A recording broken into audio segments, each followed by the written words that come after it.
ಇದ್ದಾರೆ ಇವತ್ತು. ಅವರೊಂದು ಮತ್ತೆ ಅಲ್ಲೇ ಇರ್ತಾರೆ. ಜನಾರ್ದನ ರೆಡ್ಡಿ ಅಂತವ್ರಾಗಿರ್ಬೋದು, ನಾರಾಯಣ ರೆಡ್ಡಿ ಆಗಿರ್ಬೋದು, ಅವ್ರ ತಂದೆಯವರಾಗಿರ್ಬೋದು, ಶ್ರೀರಾಮುಲು ಆಗಿರ್ಬೋದು, ಸೋಮಶೇಖರ್ ರೆಡ್ಡಿ ಆಗಿರ್ಬೋದು.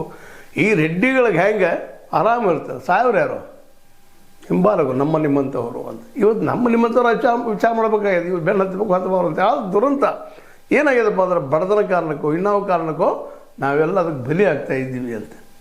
ಇದು ಇವತ್ತಿನ ವಾಸ್ತವ ರಾಜಕೀಯ ಹೋಗಿಬಿಟ್ಟಿದೆ.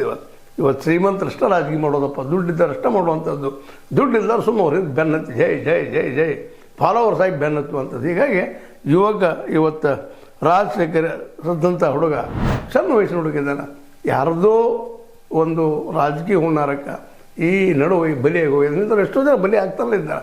ಇವತ್ತು ನೋಡ್ರಿ, ವಿಶೇಷವಾಗಿ ಹಿಂದೂಗಳಲ್ಲೂ ಸಹಿತ ಹಿಂದೂ ಮುಸ್ಲಿಮ್ಸಲ್ಲೂ ಎಷ್ಟೋ ಜನ ಸತ್ಕೊಂಡು ಹೋಗ್ತಾ ಇದ್ದಾರೆ.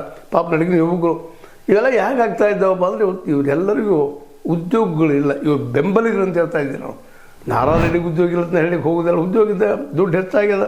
ಅಲ್ಲಿ ಖನಿಜಗಳ ಮೇಲೆ ಇವು ಕಂಟ್ರೋಲು, ಬಳ್ಳಾರಿ ಮೇಲೆ ಅದು ಕಬ್ಬಿಣ ಖನಿಜ ಮೇಲೆ ಇವತ್ತೆಲ್ಲ ಹಿಡಿತ.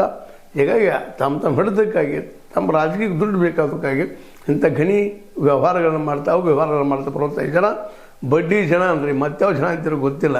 ಇವೆಲ್ಲ ನೆಲೆಯಲ್ಲೇ ಇವತ್ತು ಒಂದು ಹಂತದವರೆಗೆ ಬಂದು ನಿಂತಿದ್ದು ನೋಡಿದಾಗ ಮತ್ತೆ ಬಳ್ಳಾರಿ ಮುಂದಿನ ದಿನಗಳಲ್ಲಿ ಇಂಥ ಒಂದು ಗುಂಡುಗಳಿಗೆ ಅಥವಾ ಈ ಬಡದಾಟಗಳಿಗೆ ಅಥವಾ ಗುಂಡಾಗಿರಿಗೆ ಬಲಿಯಾಗದೆ ಇದ್ದಿತ್ತಾ ಅಂಥೇಳಿ ಇವತ್ತಿರುತ್ತಿರೋದು. ಶ್ರೀರಾಮುಲು ಆಗಿರ್ಬೋದು, ಇನ್ನೊಂದು ಕಡೆ ಜನಾರ್ದನ ರೆಡ್ಡಿ ಆಗಿರ್ಬೋದು, ಸೋಮಶೇಖರ್ ರೆಡ್ಡಿ ಆಗಿರ್ಬೋದು, ಅವ್ರ ಹಿಂಬಾಲಕರಾಗಿರ್ಬೋದು, ಅವ್ರ ಎದುರಾಳಿಯಾಗಿ ನಾರಾಯಣ ರೆಡ್ಡಿ, ಇನ್ನುಳಿದವರು ಸತೀಶ್ ರೆಡ್ಡಿ ಹೆಸರು ಬರ್ತಾಯಿದೆ, ಸಾವಿಗಡ ರಾಜಶೇಖರ ರೆಡ್ಡಿ ಮತ್ತು ಇನ್ನುಳಿದವರು